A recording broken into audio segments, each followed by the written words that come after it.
Jon came out recently and said he is up for a hip surgery already. He might be done because there was a kid that was talking to Jones at a bare knuckle fighting, but Jon was unaware of the kid wearing Meta glasses. Jon said the kid filmed him without his knowledge. Here's where I have a little bit of an issue with the statement. It's very easy to tell if you're being recorded with the Meta glasses. They got like a white light on the side of the glasses the moment they start recording. How could he have missed that? So I believe that information like that if it's that close to the vest, you don't share it with a random either. I don't know that anything he does isn't intended to be taken in the way that it's taken. I think that Jon Jones knew what he was doing.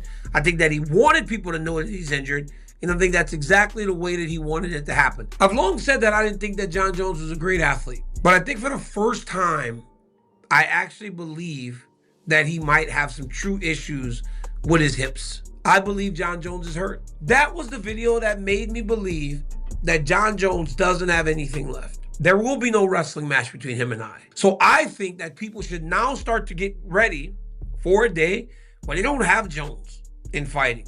It's a sad thing because in real time, you could see him starting to come to accept that all those days are over.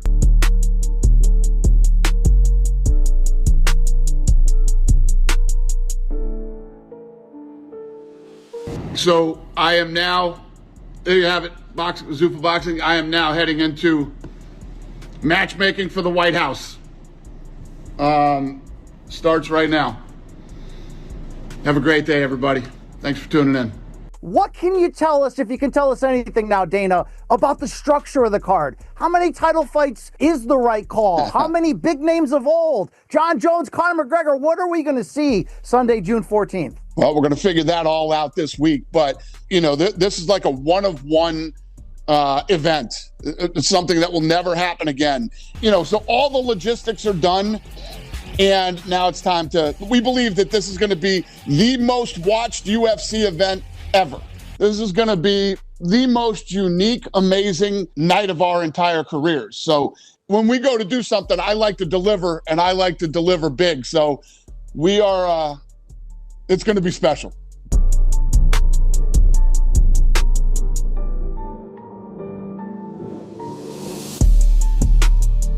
None of them started throwing punches until I fell down. What happened was, I was sitting there with that hat on. I got bumped from behind. I was in the front row. I turned around like, hey, excuse me. It was Eddie Alvarez's son's girlfriend. I said, excuse me, watch out or something. And then the son kind of leans in and I was talking to her. So that pissed him off. He was talking and then the wife just keeps screaming and yelling at me. And I was like, look, I'm sorry.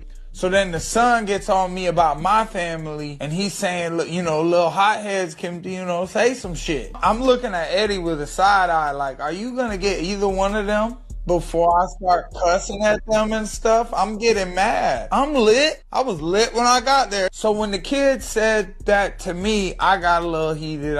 He got to me, I guess. I said like, you're gonna have to get used to that. People gonna speak to her or something. That's when Eddie got up and pushed me really hard. And it's like I just slipped. None of them started throwing punches until I fell down. I didn't know who any of these people were. I didn't even realize that many people was doing that. I wasn't really getting hit. And then this one guy comes, tries to knock him out, almost knocks out the girlfriend. You know, I said something to his son to disrespect his son or whatever because he pissed me off. Eddie was doing what a dad should do, and he wasn't really trying to get me on the ground. I don't think from angles I saw he wasn't really trying to get in there. He was kind of trying to. I didn't have any boys. I'd be dolo. I'd be solo. I was next to my manager, and at first he was like this, but then he kind of just got body pushed out. And it's okay because I'm the fighter. You know, I'm used to it.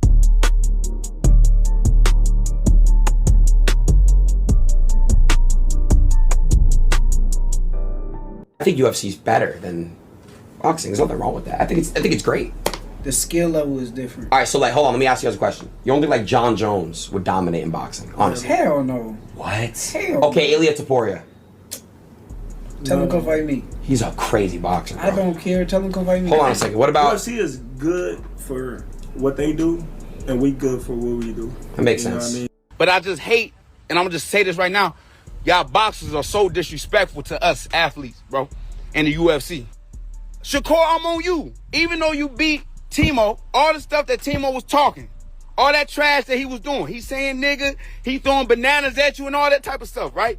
Yeah, you beat him, but you should have knocked his ass out cold. But because you worried about your little record, because you don't want to get embarrassed, you want to blame it, oh, well, it's the art of boxing. Or, I just want to show my jab all night. You a hoe. You a hoe. You ain't want to go out there and put on your best performance. So with that being said, stop disrespecting us, bro. We are way more entertaining than y'all. It just is what it is. When we watch you guys fight, it's predictable on who's gonna win. So there ain't no excitement in that. And the UFC, you don't know who gonna get it. From the wrestling, from the submissions, from the from knees, from elbows, from kicks, spinning back kicks, spinning fists. And y'all try to say, no, y'all the real fighters. How? How y'all the real fighters? If we came outside, literally where I'm at right now, I could kill you. I'm not saying I want to kill you or want to take you off this earth, but realistically, I kill you if we fought.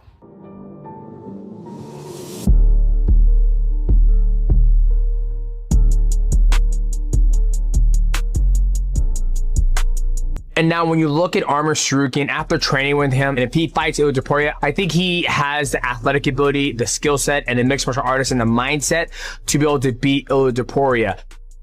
Does he deserve a title shot over Justin Gaethje? To be honest with you, Arman Tsarukyan should have fought either Justin Gaethje or Paddy Pimblett for the interim champion, but he didn't. They didn't choose him. They chose Justin Gaethje versus Paddy Pimblett. Justin Gaethje beat Paddy Pimblett, so by law, according to the Wrestling Gangster at RCW 3-10-16-12-4, the interim champion should be fighting Ilia Topuria next, and that's a fight that needs to happen. And then after that, Arman Tsarukyan should be fighting the winner of Justin Gaethje versus Ilia Topuria. So that's how I have it. But I think Arman Tsarukyan has the best chance in the lightweight division to beat Ilia Topuria.